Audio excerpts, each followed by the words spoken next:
Hello, everybody, and welcome back to the Wannabes podcast. I'm Morgan, that's Luke, and that's Dreaded. Guys, how you doing today? Good. Nice and full, too. How you doing? Doing good. Oh, man, and there's a wild Daniel in the background. But look at the magnificent Daniel. As you can see, as he waves, as he games on his PC. But hold on, a frightful Owen might approach onto his territory. How will he respond? If that cat pounces on him, then the show is a winner. Yeah, that'd be the funniest thing, honestly. Honestly, it's so great. So, as you guys know, on my, on the True Tash, on my personal streaming platform, I have the Owen Cam. And now that we have the new desk set up and we have a longer desk, it's great because Owen will either lay right next to me or on the other side of Dan. And last night, he was laying next to me and I have the most perfect Owen Cam setup now. Instead of having a extended cord and a weird setup on the couch to get him on the couch, it's so nice. Awesome. So the Owen Cam. Yes. Is that the thing you threw at Daniel earlier? Yes. By accident. It just went next to me for the first time yesterday, so not used to the spatial awareness of it yet. But anyway, guys, so we are going to be discussing tonight and reviewing the movie If, which is starring Ryan Reynolds. So I know he's a good favorite of ours, great actor, But before we get into that, there's been some nice news that has came along. Dreaded, could you lead on that for us and tell us what you found? All right. I'm going to go in order of everything that's come out since I found on July 4th, actually. Ooh. All right. So the first thing, now this is something I did not know was happening, so I guess I can't be that surprised, but I guess I would have been interested to see. The Netflix live-action Horizon Zero Dawn series is dead. Not going along with that. Oh, you were so excited.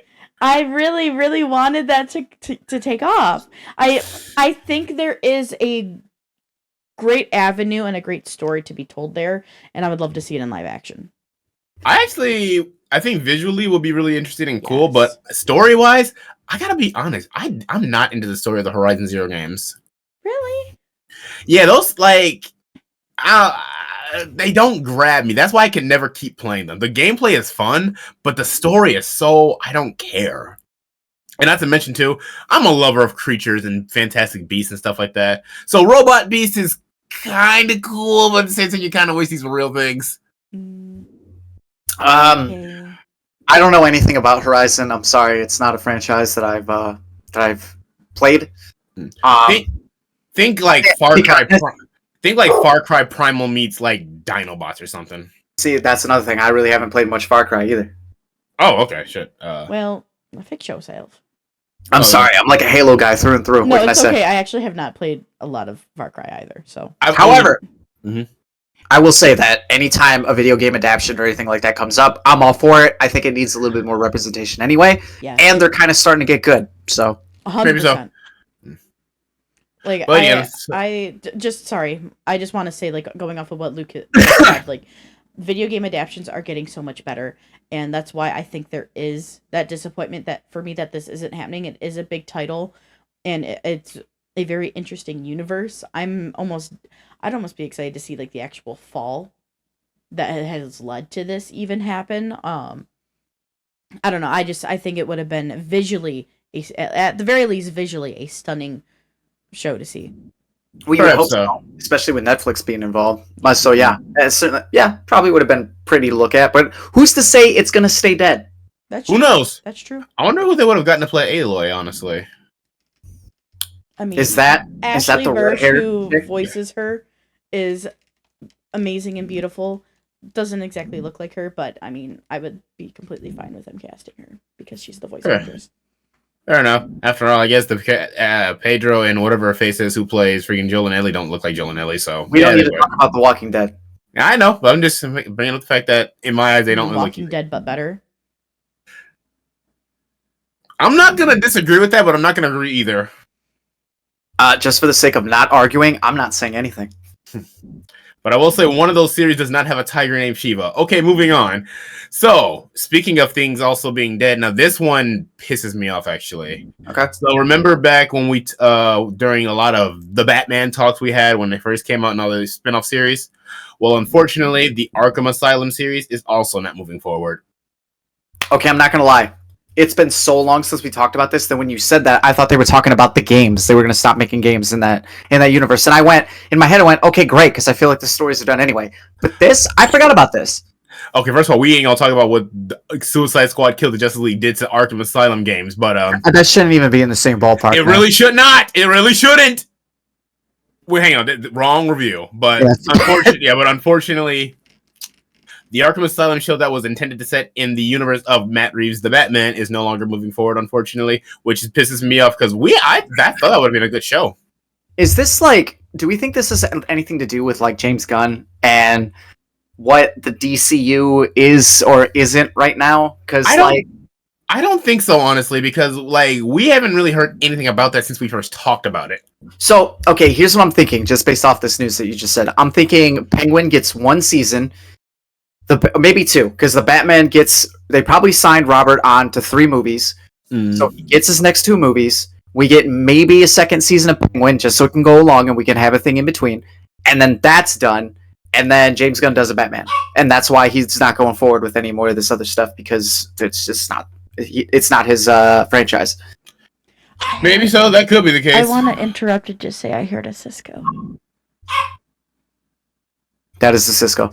Is Cisco okay? Sorry. Yeah, no, he's saying hi. Hi, Cisco. Sorry for my interruption. No, you're good. And yeah, say. They're just saying hi. I really like the Arkham Asylum like storylines. I like the darkness that it has, and so it's kind of sad to me that this isn't happening. But I mean, at the same, there's just so much Batman stuff out there that I kind of just I agree with that statement, but I think that an Arkham Asylum would fit in the universe because like it's not based. It wouldn't be based off the game. No, that's off the Matt Reeves shit. Yeah. And just based off of the imagery that the Matt Reeves Batman has. That's why I'm excited for the Penguin. Like if it stays that is fair. It has that tone. Game on. So Arkham Asylum with that tone, I think would be fucking sweet. But I would have loved to have seen what kind of villains they would have introduced as well. I really want to. Like I said before, I want another go at Jonathan Crane, aka the Scarecrow. Yeah, in anybody's universe because they always try to do the Batman darker and darker and darker. So like anybody that just wants to fucking do it, go for it. I'm game. See, and that's part of like what I really liked about what we got for Robert Pattinson's Batman is like it felt kind of grungy, it felt pretty dark, and I want it to get even darker. You know what would be cool if they had the balls to do the wall? Yeah, like give me balls to the wall, fucking dark and as hell. Well, could you imagine like an A24 or Blumhouse co-produced like?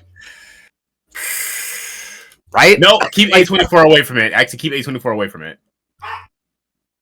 Blumhouse, that'd be interesting. I think Blumhouse would fit better, but yeah, I mean, like that'd be pretty cool. That would be pretty sick. I don't think any major studio, like Warner Brothers or Marvel or anything like that, I don't necessarily think they have the balls. Marvel, maybe. Warner Brothers, I'm not convinced. Probably not. Warner Brothers is too. No. You've seen how much they already fucked up anyway. That's what I'm saying. I don't trust Warner with anything. Bros. Doesn't have balls to do shit. They just care about their paychecks. Exactly. However they get them, I suppose. Even if it means ruining great projects, like Justice League or Suicide Squad or Mortal Kombat. What else did they ruin? They didn't ruin Mortal Kombat. They just didn't like. There's some stuff cut out of Mortal Kombat. There's some stuff cut out. They made some sketchy changes. That's all. They cut some stuff out, man. Some interesting stuff. Hang on. I let me ask you a question. Do you or do you not like the Mortal Kombat movie? I like the Mortal Kombat movie. Okay, so like, and why do we like it? You said why do I like it? Yeah. That's okay. Well, we're gonna be here for a while if I talk about that because I'll say it like this. I acknowledge how different it is, but I kind of like it because it kind of feels like it's like alt world Mortal Kombat in a way, and I still kind of like it. Yeah, that's like the very abridged version of it. And they'll do a terrible job, but we're expecting big things on the next one. I think DC in general could go the same route, but it's like, pick a tone, pick a direction. They got a good thing going with the Batman, but obviously that's not what they want to do, and we have to start with Superman again for some reason. So I don't know, but it's all going to depend on the tone. Honestly, starting with Superman is a good thing you do for starting the DC because you at least already established the big league like Superman exists in this world. Because I mean, I ain't gonna lie, Marvel did a great job building up its universe, but there is a part of it that's like we went from a guy in armor to like a guy who was mutated who turned to a Hulk. Then we got gods, then we got aliens, then we got magic. Like it gets bigger, but at the same time, it's kind of like, oh, so this exists too. This exists too. At least with the DC, it's like, okay, we already established that something like Superman exists, so I find it easy to believe that someone like Darkseid, Steppenwolf, or Brainiac could also exist. Because hell, fucking Suicide Squad Kill the Justice League takes place in the Arkham franchise. Like, I would not have, I mean, other than the Easter eggs thrown into the Arkham games, I would never have guessed that Brainiac was in the Arkham world. I would have thought this would just been a quote-unquote grounded Batman world. Yeah, well, that's not... Okay, so you know how I would approach it, is particularly with Superman. Superman I would introduce last, and I would make Superman like the game breaker. Like, meet everybody else, big threat comes, can't quite get it done, boom, Superman. Okay. Because I only say that because I feel like once you introduce Superman, like, the stakes kind of die after that. Well, I will say Zack Snyder managed to keep them high, honestly, if you ask me. Well, that's just, I mean, Well, if you're going to give me another Superman movie that's Dragon Ball Z, I'm down. I doubt James Gunn will give us that, because James Gunn does good stuff, but I don't think he's going to give us that awesomeness that we got from Man of Steel. And I'm out. Anyway, we kind of digress. Anyway, moral of the story is Arkham Asylum series is not happening. Yeah. I'm sorry, I have nothing else. It's a bummer. It is a bummer, but whatever. Yeah. Anyway, but we want to keep making fun of some stuff, joking about some stuff. Let's make fun of Madam Web for a minute, because this isn't really news, but I find this hilarious. Hold on, Luke. I'm hanging. So, hold on. So, I found my found Spider-Man shirt for a reason. Good. So, I found this on Twitter. Emma Roberts says that Madam Web would have turned out better if everyone didn't meme about it. She says, and I quote, hold on. She says, and I quote, where the fuck is it? Oh, if it wasn't for the internet culture and everything being made into a joke, I think the reception would have been different. And that's what bums me out about a lot of stuff. Even the stuff that I've done. It's just people make such a joke out of everything now. Now, with that being said, someone quoted the tweet and says, PlayStation employees got free tickets to the movie, and only one person from our department went. And they returned halfway through the movie. It was just bad.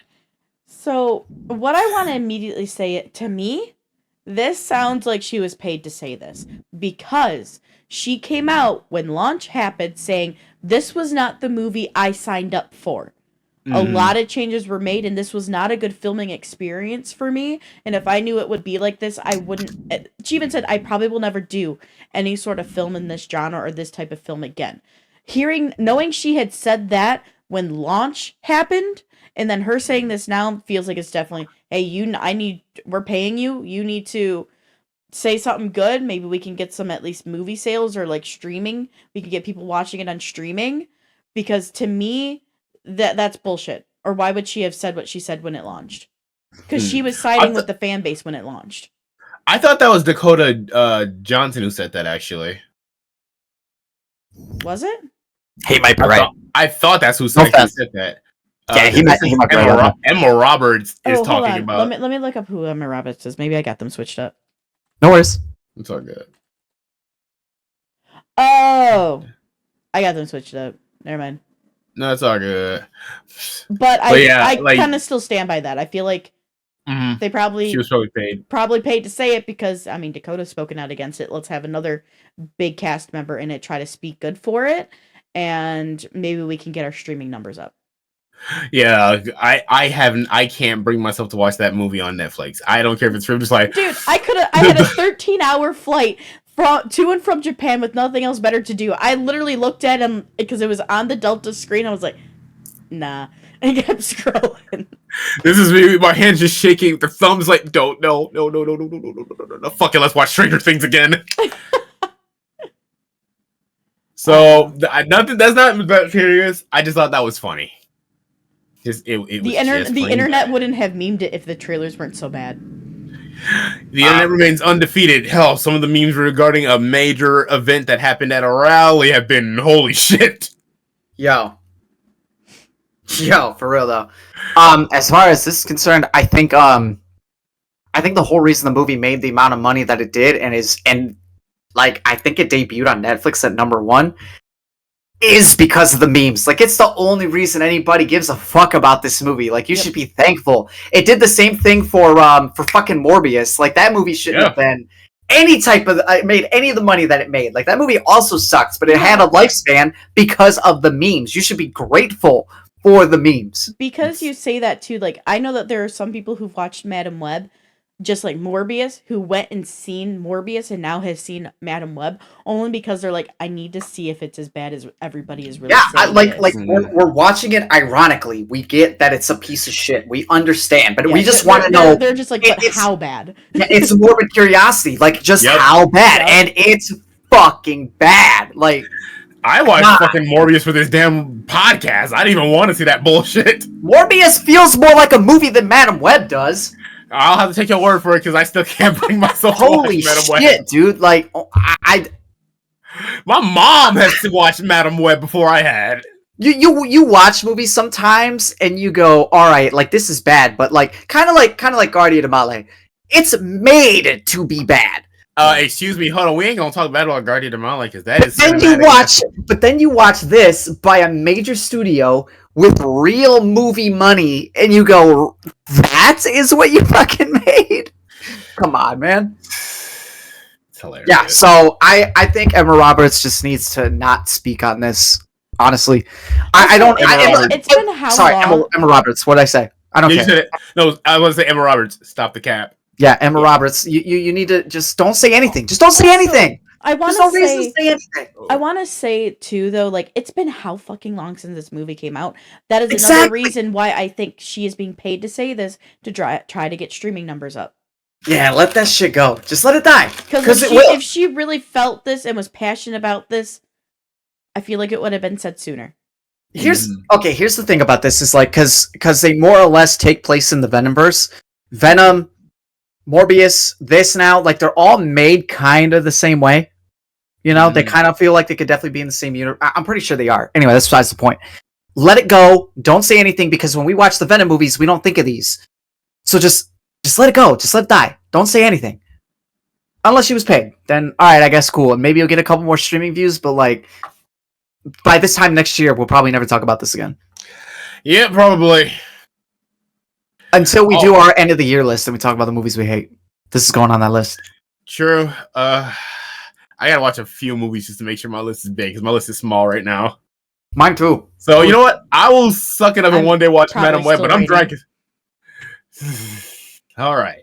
Anyway, so moving on. Okay, so I know you're not really caught up, Luke, but Morgan, I think you might have talked about The Boys in the past before. I'm not caught up, but I'm way more caught up than Luke is. Yeah, that's but basically, Laz Alonso, who plays MM, says he wants season 5 to end on a cliffhanger to set up a franchise-ending movie, and Anthony Starr is also down for that. I'm just curious, what do you guys think about that idea? Just as an idea, I think it's good. I think it's good. Yeah. I think the show has enough popularity and enough fans to where if you put it in the theaters, they would show out and check it out. Specifically, if it's a finale, but like that cliffhanger has to be on point. So, I need to catch up as well, and I will. The best way I could like put this, if you will, is in comparison, needing to compare it to Demon Slayer, for example. Demon Slayer just wrapped up its anime, right? And the last episode is almost an hour long, and they leave it on a massive cliffhanger because they are releasing. Hold on, Daniel, was it 3 movies for Demon Slayer? Do you remember? Okay, he doesn't remember. It's for sure 2, but potentially 3 movies for Demon Slayer, and that cliffhanger they leave you on is jaw dropping. So like, if they can go like. I am so hyped for these Demon Slayer movies that are coming out. If the boys can do a jaw-dropping cliffhanger like that, then yes, give me the movie. Let's do it. Are we talking about Infinity Castle? 3 movies. 3 movies, thank you. Okay, that's what I thought. I thought I heard 3. Okay. So I don't think it's a bad idea either. Although I still do think The Boys as a show still works on its own. But if they want to end it as a movie, I'm like, okay, I wouldn't be against it. I really wouldn't. But I still also, so I'm kind of mixed on it. Like, I don't think it's a bad idea. I'm not.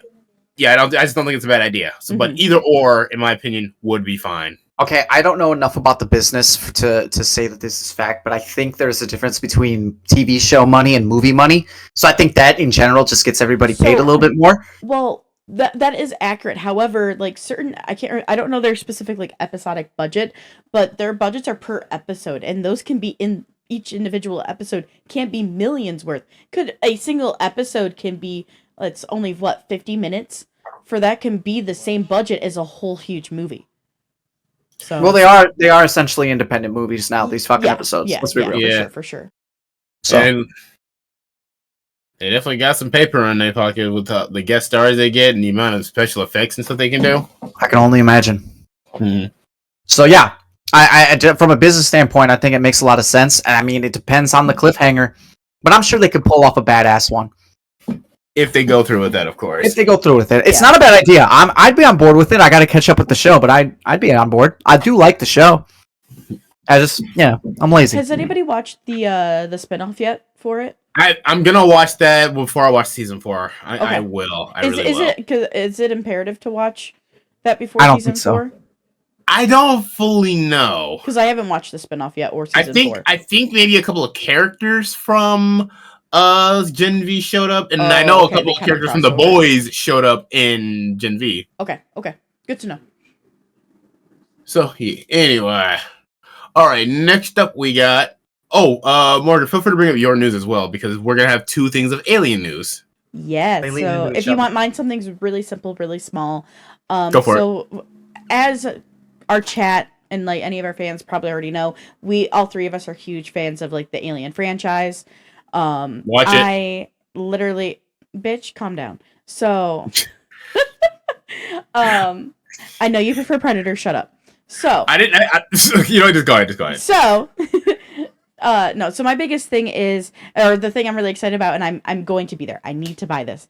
We have the popcorn bucket. It is getting a special edition, limited edition popcorn bucket, as we've been seeing with the first one that we had really got to see was I think with Dungeons and Dragons. I have the D20. I love that thing. Then we have obviously we know Dune. There's been plenty others. I'm getting the Wolverine. The Wolverine is fantastic. I'm hoping to be able to snag that one myself. And then Romulus is getting their own, and I absolutely love it because it is a xenomorph head. I'm looking at it right now. This is actually kind of impressive. I'm not going to lie. It looks so cool. And I'm going to put it on my wall and pretend I'm the Predator from Predator 2. Here's what I want to know. That compartment, because the head is very long. Pause. And it opens up from the top. So, like, how big is that compartment? Because if it's the length, like, that's a lot of popcorn. Do you think they'll actually give me that much popcorn? So usually what they do, so like when I bought my my popcorn for which one? Also, you're welcome. So when I bought my popcorn for Dungeons and Dragons, they are like, would you like me to fill up your popcorn bucket, like the collection one, or would you like a large tub, like not a bag but the big tub on the side for it? And I requested to get the tub because I didn't want to clean all the butter and stuff out of my D20 because of like the screws and stuff, and I think that would have been a hassle. So I don't know. I'd like to see it to scale and like in person, but I'm 100% buying that xenomorph head. That thing is awesome. The jokes write themselves. That's all I'll say. I know. But like, that's my only thing now is like, how much popcorn do I actually get with this thing? Because this could be from cool to great real quick. Yes. And let's be honest, I'm a huge popcorn fan, so anything that gives me more popcorn.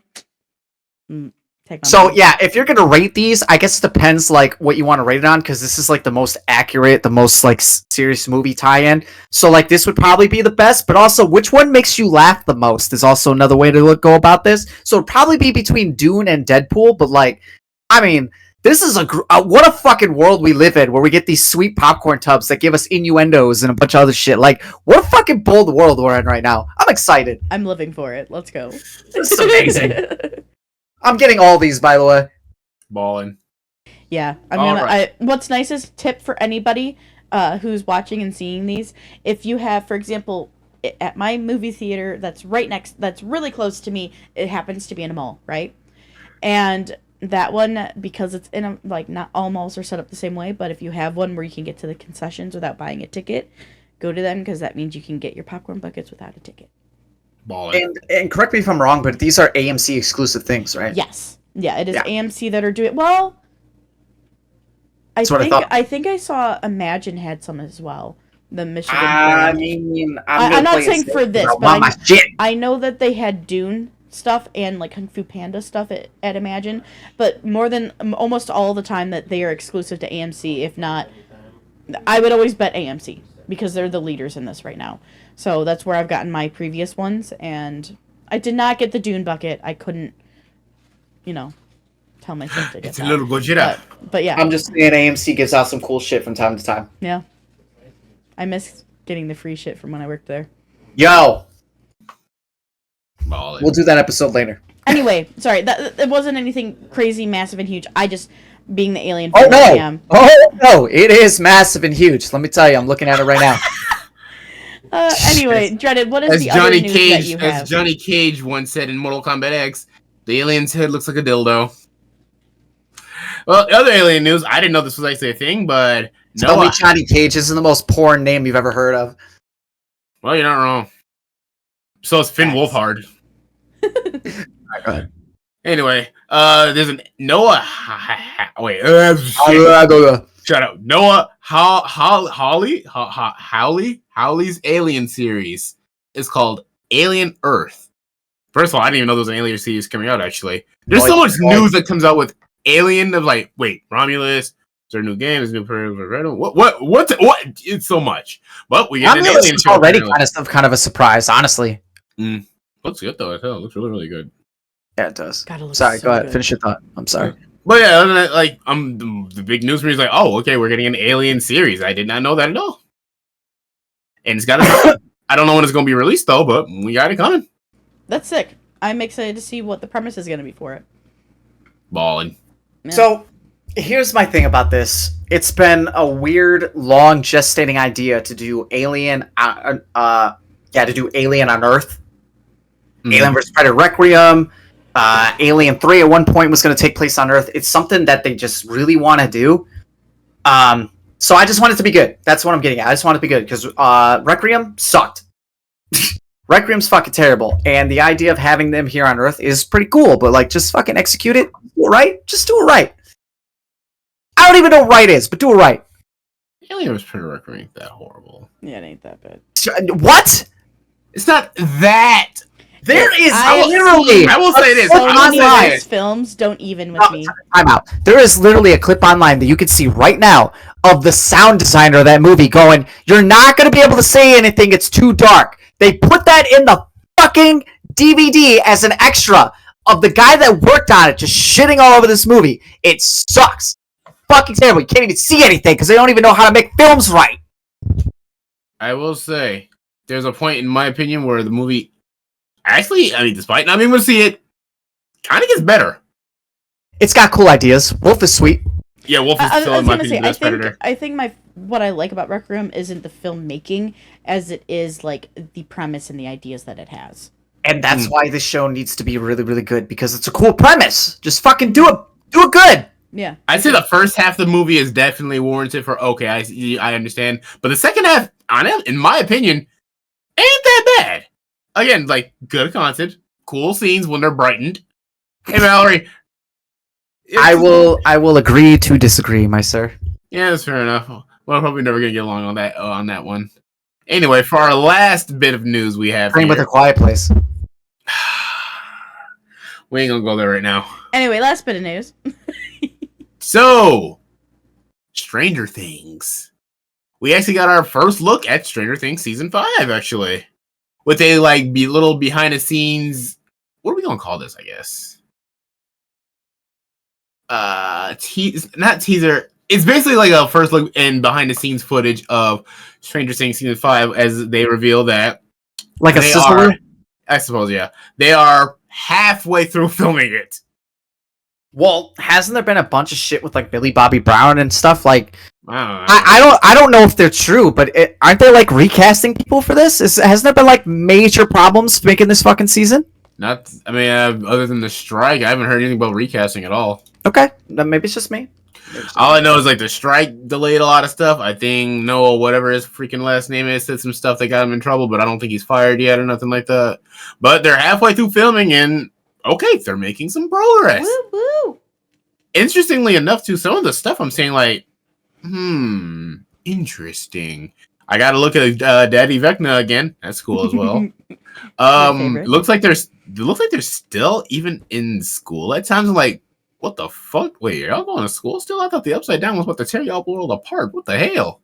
But it's the first look. Who knows? Who knows where things are actually going or whatever like that. But it's just good to see that they're halfway there, and we should get season 5 by next year. It's gonna be huge. It probably is. But Yeah, holy crap, for those sure. episodes are probably going to be long. How much you want to bet they're going to get to 2-hour episodes now? Correct me if I'm wrong, but don't the last two cross the 2 hour threshold, or is it the hour and a half thing I'm thinking about? Well, I thought they all were an hour and a half. The last episode was definitely around 2 hours. Yeah. But So the one before, I don't remember how long that one was. So yeah, I mean, either way, they've already done it. It'll probably be more this time around. It makes sense if this is only halfway through. I mean, fuck, man. It's an interesting idea to get a TV show that is essentially a movie every episode. I mean, I guess we're just gonna have to wait and see if it's good, because that last season was really, really good, man. They got a lot to live up to, and it's the last season. Like, it would blow if we hated the ending. Well, we will see. We will see. But other than that, that is all the news I have for us. Okay. Very nice. Well, gentlemen, are we ready to dive into our movie review for If? Yes, we are. Hi, Mallory. Mallory, they say hi. So, everybody. First things first, as we usually do, let me talk a little bit about our budget and box office before we dive into our thoughts on the film. The budget for this film was $110 million. The runtime is 104 minutes. If we go, let me scroll the box office. So, in the United States and Canada, If was released alongside The Strangers Chapter 1 and Back to Black, and was originally projected to gross around $40 million from the 4,041 theaters in its opening weekend, after making $10.3 million on its first day, which includes a $1.8 million from Thursday night previews. The weekend estimates were lowered to $30 million. It went on to debut to $33.7 million, topping the box office for that weekend. In its second weekend, the film made another $16.8 million, which was a drop of 53%. It finished third behind newcomers Furiosa, a Mad Max saga, and the Garfield movie. In France, because it was also released in France, the film made $3.3 million during its opening weekend in 621 cinemas. So, as of July 14th, If has grossed I said that wrong. 111.1 million in the United States and Canada, and 74.7 million in other territories, for a worldwide total of 185.8 million. So, Variety did estimate that the film would need to gross 275 million worldwide in order to break even. So it hasn't reached that. It did, in my opinion. Like, I understand, like, this is meant to be a smaller, more, like, family movie. It wasn't meant to be, like, a super, like, big, massive box office, I think, bringer, like, money maker. But it made less than I expected it to from how much I enjoyed this film. So I'm not gonna lie, I anticipated this being more of a hit with Ryan Reynolds being in it, and like it's his movie before Deadpool, like ride the wave. So it's interesting to hear that isn't really what happened, but I mean, I'll get into it more, but I totally see where that would be the case, because this is a very harmless family movie, but like It's got issues. Sure. All right. I just want to start off this review really saying that I really enjoy the idea that this film has. It's really cute. It's a good time with the family. In all, I liked this film. I agree, Luke. It has its issues. But I really liked I liked its ideas and its premise a lot. And for me, just speaking solely on Ryan Reynolds, I love seeing Ryan in these type of roles because it reminded me a little bit of his role, let's say, in the Adam Project. I think doing these more wholesome, family oriented films he does really well at, and it's really nice to see that diversity in his acting. Well, he does that on purpose too, right? Because he's got kids now, and he's even said in interviews like, "But my kids before couldn't watch my movies." So, and I think, I forget what movie it was that he did at the time, but yeah, he's even been like, "I need to do some more friendly shit." I'm on Rotten Tomatoes right now, looking at it. It's got a 49% Rotten meter, but 88 with the audience. And their consensus is a sweet ode to rediscovering one's inner child. If largely works as an old-fashioned family entertainment, despite an occasionally unfocused and unnecessarily complicated plot. I probably could have said it better, but I do like the movie because it's cute and it's fun and it's very imaginative in certain points. And I love the actual imaginary friends. They're very creative. The ones that he actually gives time to. And the human characters, for the most part, are fine, except for one that I'll get into. But like, there's a lot going for this movie, but it just doesn't necessarily cross the finish line. It doesn't pay enough attention to either. It doesn't pay enough attention to the humans per se, and it definitely doesn't pay enough attention to the imaginary characters. So I agree with that. I get it. I would definitely call this, especially after watching The New Quiet Place, this might be Krasinski's weakest movie. And that's not necessarily a bad thing because the audience loves it. It's just, critically speaking, not that great. So I totally see why this didn't make that much money, because if this isn't getting the reviews that they wanted, particularly with Ryan Reynolds in it, then yeah, it's not gonna do that well at the box office. I mean, in general, it's a stacked cast. We have Blue is done by good old Steve Carey. We have John Krasinski actually in it. We get Fiona Shaw. Sorry, Steve Carell. Steve Carell. That was totally my bad. We do have Louis Gossett Jr. Like, there's a lot of pretty decent to not big names in here. Emily Blunt's in it. Fucking. Yeah. Obviously Ryan Reynolds is in it, and that's the whole marketing around the movie. Phoebe Waller-Bridge is in here. There's a lot. Like I said, there's a lot going on for it. Yeah, it just needed like a little bit of tweaking, and we would have been fine. But I mean, like, was the spaceman. That again, I agree with the audience score. Like, that doesn't mean you can't have a good time with this movie. It definitely is like one of the most harmless things you will ever watch. Like, this is an almost perfect family movie. Mm-hmm.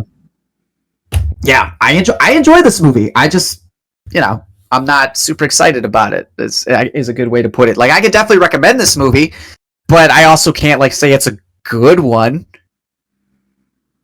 I think it's decent. It has things that a family need to enjoy. It has fun pacing moments. It has the drama.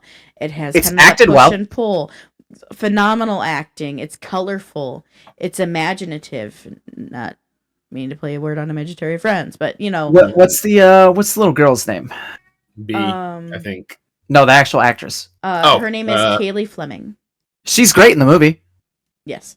As far as like child actors go, she's up there for me. I think she does a much better job than most of them that we see. Going off of like the age of her in the actual movie, there are quite a few shots where it's like, oh, she looks like the age her character's supposed to be, and then other shots I'm like, yeah, she definitely looks older than. I mean, I think she does well enough when she's on the screen with Ryan. I think, and I can't remember, but I think when I saw it, I didn't like her acting that much in the beginning. It was kind of, I don't know, it was very like child actor, if that makes sense. But I think she definitely gets stronger as the movie goes on, specifically when she's in scenes with Ryan Reynolds. I don't understand the point of Krasinski's character in this movie. I don't. Drama. And like, what even is like the purpose that he's there? So like, okay, this movie's been out long enough. I'm just gonna get into it because this is the biggest problem I have with the movie. Well, actually, I've been letting you guys talk. I got to get my opinion out on the movie as well, too.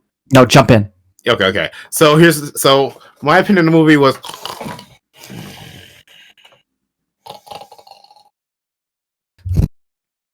You stop me. It's not often that you and I are on par, and he's the opposite of us.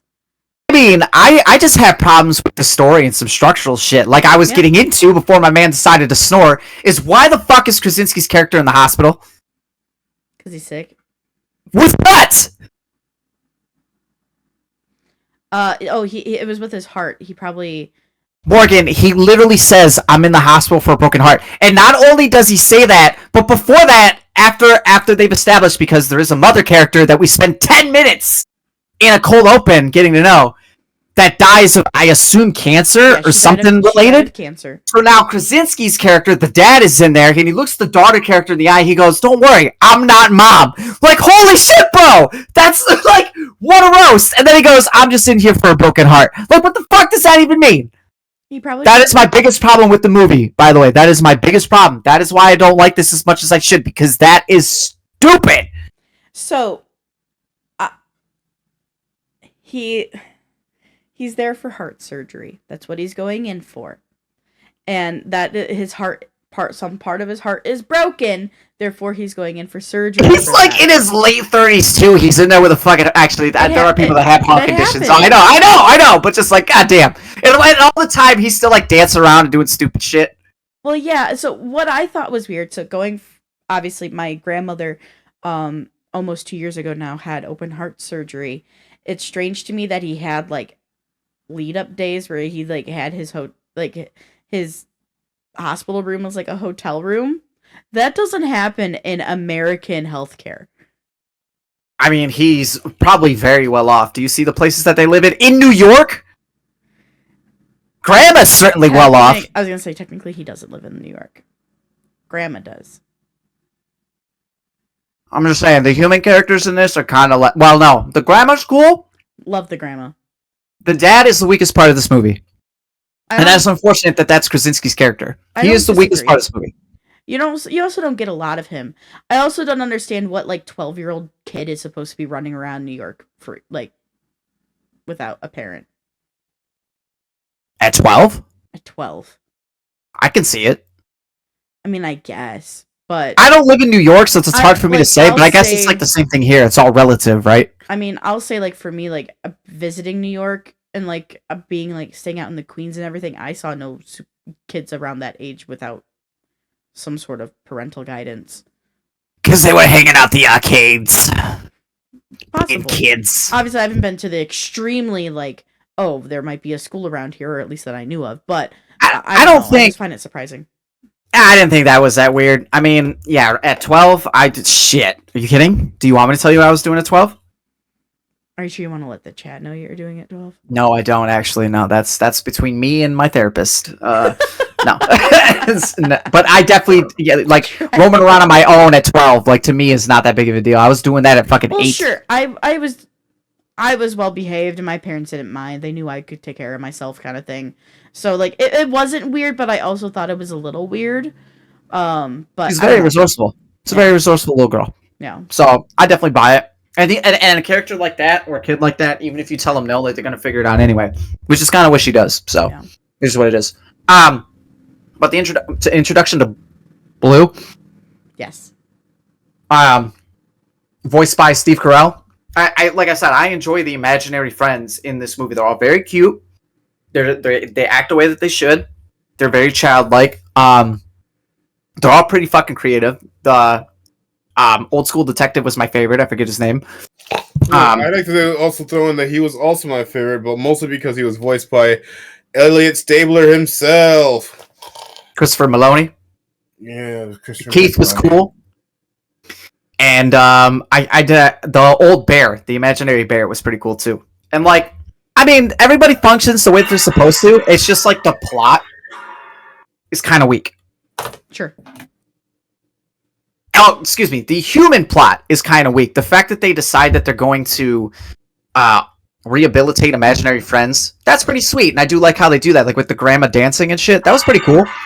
But I don't like that they basically were like, here's the 3 main imaginary friends that we're going to show you, and these are the ones that are going to get the more screen time that we're going to actually develop the most. Meanwhile, we're going to show you this whole world that we're only going to spend like 5 minutes on. Meanwhile, you're supposed to feel bad for this little girl who has a dad that's in the hospital for a broken heart. Exhilarating. Truth be told, the real reason I just felt that this movie was very boring. It took me 2 watches to honestly get through it. My biggest issue is that it does actually have some interesting ideas, but nothing gets a whole lot of time to really develop. First, it seems like a sentimental movie with your dad. Then it's about rediscovering your imaginary friend or finding them homes or new homes. Then it's finding them their old homes. It's like, pick a topic and go with it. Other than that, this movie's boring. Necessarily disagree with him. I did have enjoyment with the movie, so I don't know what that says about me. I wasn't bored. Too. I wasn't bored at all. I wouldn't say I was bored, but yeah, there's a lot of story things. Like if I go into it and just try to like analyze it as a movie, it doesn't really work. For, something kind of cute for the kids, that's fine. I've seen worse things. Truth be told, I think my kids see The Strangers before this movie. At least they'll learn something about strangers and not to depend on imaginary friends. Again, I can't disagree with them in the practical sense. But I could definitely recommend this for people, kids. If you're a fan of Ryan Reynolds or John Krasinski, I don't think this is going to be it. I definitely put this down as Krasinski's weakest film, and that's with the hatred that I have for the Quiet Place franchise. Yeah, I guess try again, because he could probably nail a kids movie. This just wasn't it. Sure. I think I don't necessarily hate what we have going on with the humans, if we will, only because, especially with Bee herself, I think there's a lot to unpack of her emotionally. She's lost her mom and she went through massive amounts of grief with that. Her dad's in for surgery, so she has a lot of concern and anxiety over that. Sure. Hi Owen.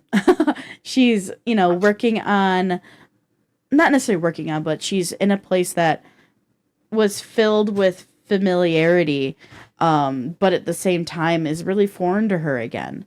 And we see it with her grandmother. Every kid goes through the, oh, I'm not a kid anymore phase. And I think this is really surprisingly for a young character, a story of finding your inner child again. Because she is still young, where she can have fun and be imaginative. And I think it's more about her finding her creativity and finding that inner child that she lost due to, sadly, the heaviness that life has given her. Sure, but I just feel like this is kind of a tired way to go about it. Sure, in a sense. and I don't disagree with that. Yeah, because there's a lot of tropey shit in this movie. Again, just as like tropes in kids' movie. All right, cool, I get it. But like, I can't name anything right now, but I feel like if I go through the pantheon of kids movies that I've seen throughout my days, like, it's done better. And it is a bit of a bummer considering who's in it. And I think Ryan Reynolds does enough to carry this to being as good of a movie as I can say that it is. But obviously it's not enough to get it over the hump. So how early on did y'all figure out that Ryan's character, Cal, was her imaginary friend? They make one reference early on. I think the grandma says something, and I was like, oh, it's Ryan. As soon as we see the fair scene, and I saw, like, this guy, like, the clown, I was like, that's Ryan. Also, once she pulls out that picture and it shows the clown, I was like, he's not going to have any kind of, like, clown makeup on or anything. I bet you he looks nothing like a clown. And sure enough, they just gave him, like, a big bow tie. That's it. I was like, all right. For me, I figured it out at the end, honestly, when they revealed it. That's because I was very uninterested in the movie. He fast-forwarded all the way to the end. He went, all right, I'm done here.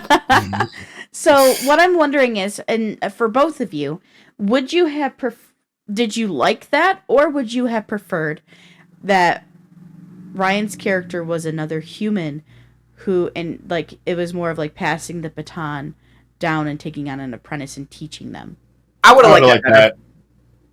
Yeah, that would have been. I Really agree. Like I like Yeah. the cuteness of Cal being her imaginary friend, but at the same time, I think I would have liked it being more of like a teaching and passing the baton on. Well, you know what it kind of does, which I don't like, is it almost gives it an element of like it's all in her head.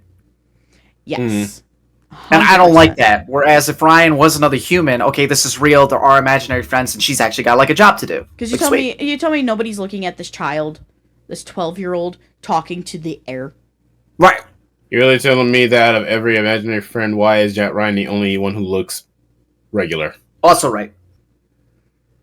So yeah, but I mean, obviously we know it's because of Ryan Reynolds, and they really don't want to cover up his face if they don't have to.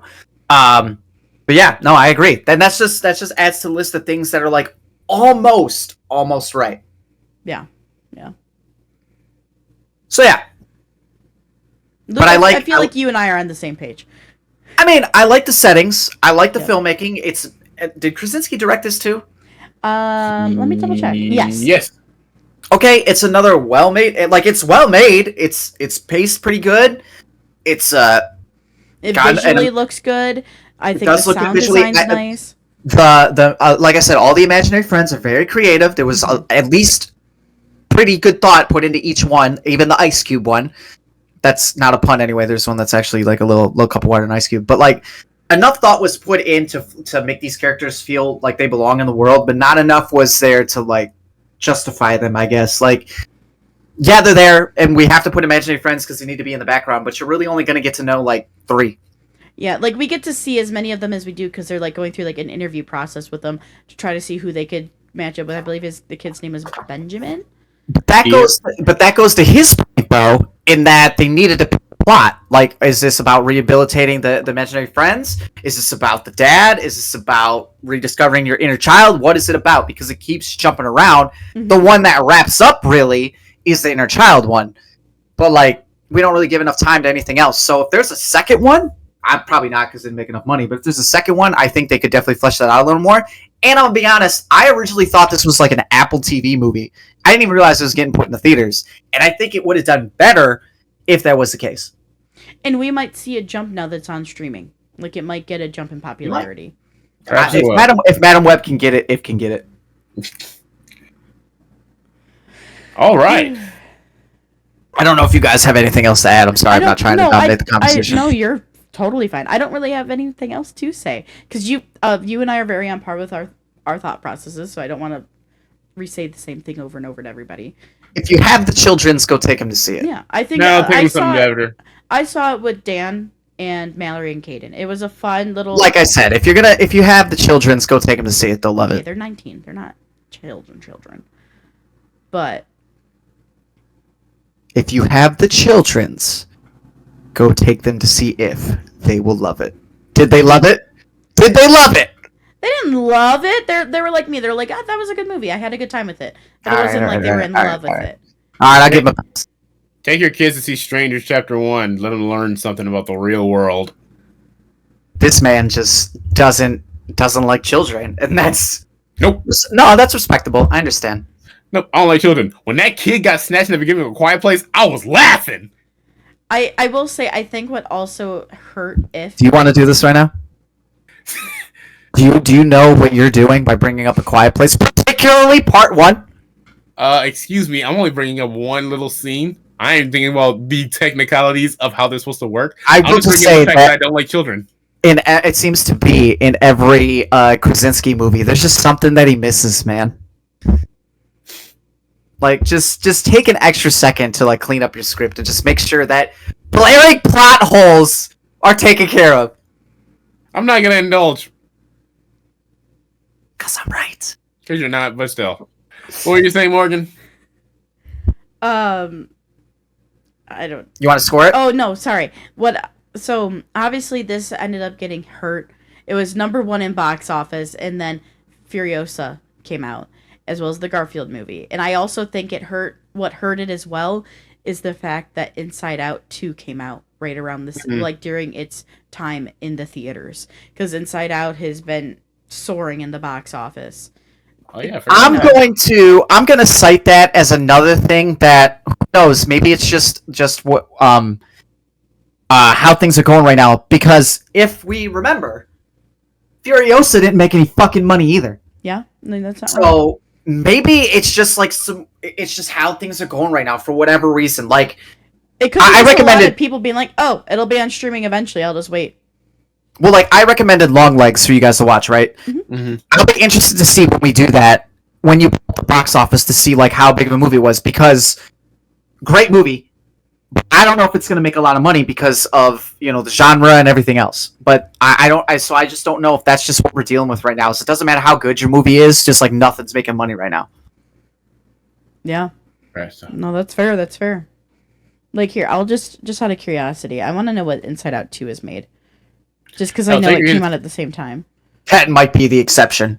Take your kids to see that actually instead. Shit. I mean, yeah, now. All right, so I'll take your kids obviously, to see Bad Boys Ride or Die. if released, I want to see that. If released May 17th, Inside Out 2 came out on June 14th, so it was a month apart, but If was still in theaters at the same time. Mm. And I'm gonna compare budgets as well. If's budget was 110 million, Inside Out was 200 million. Mm. What did it make? If made 185.8 million, Inside Out 2 $1.371 billion. Holy, yeah. Inside Out is definitely the exception. But Inside Out 2 is a Inside Out, and the first one has a huge following. I'm a huge fan of the first Inside Out movie. It's really well done. And I'm not surprised that Inside Out 2 made so much more money compared to If. Oh, me neither. I mean, not that much, but yeah. I wasn't expecting that massive of a jump, but I'm not surprised it made more. I don't know how many movies. I mean, we can do this on another show, but like, how many movies this year have crossed the bill? Like, I genuinely, how many have? I don't think very many have. Honestly, Inside Out might be one of the only ones. Deadpool probably will. Oh yeah, It's gotta be. Yeah. So yeah, I guess that's just something for us to keep an eye on. But again, that could just be another factor as to why this movie didn't make that much money. Because as far as I know, right now, Inside Out aside, nothing's making money right now. So all I will say is, just for prepping everybody for our next review, for next week for Long Legs, the budget was only it doesn't have exact numbers, but it was a little over 10 million. Mm. That's an indie movie these days, folks. Yeah. But Not wrong.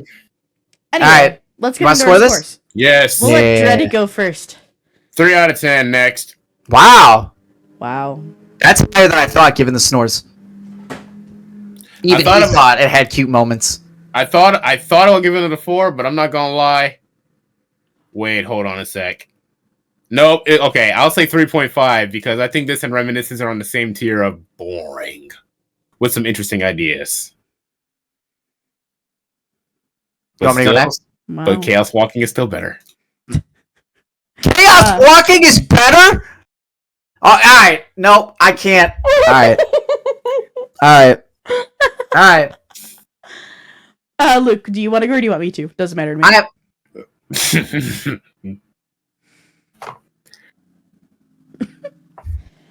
Excuse me. He's processing, guys. He's processing that information. I love breaking minds. You broke my heart. Now I have to go to the hospital. Let's bring him as an imaginary friend. No, honestly, I give it a 4.5. Oh.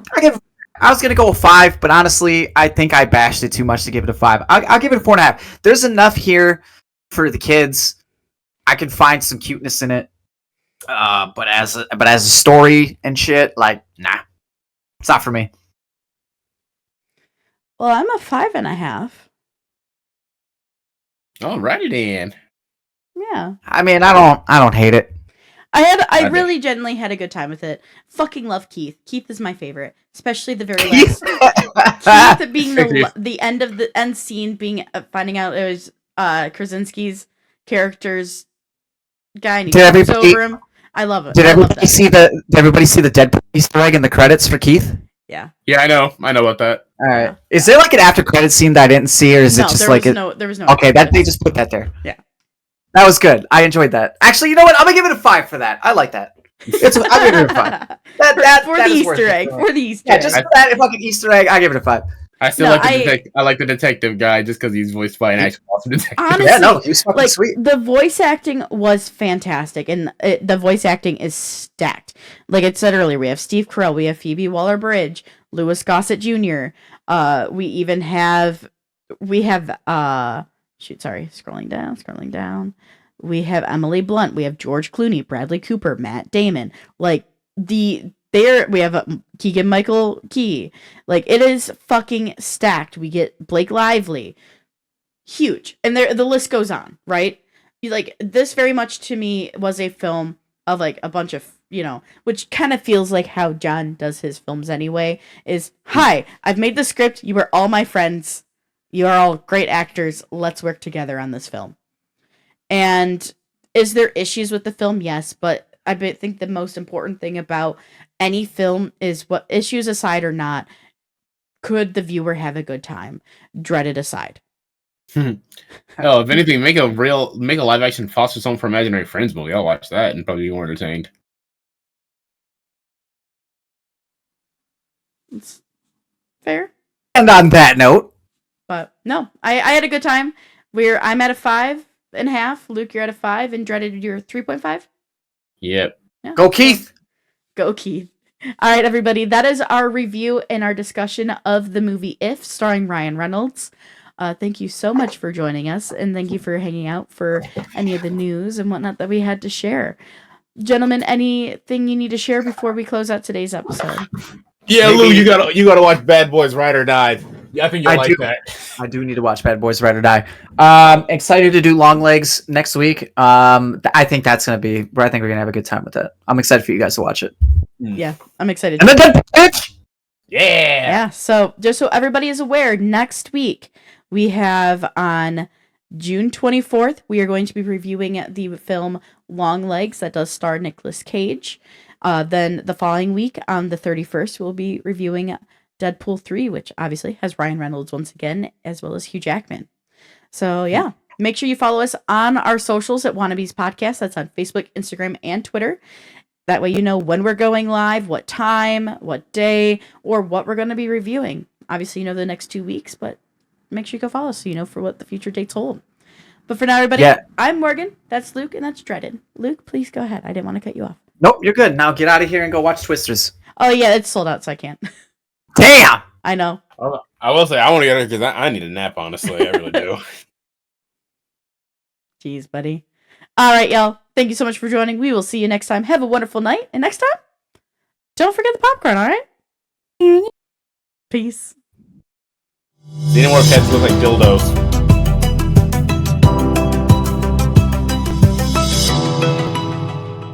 That was 100% in the outro.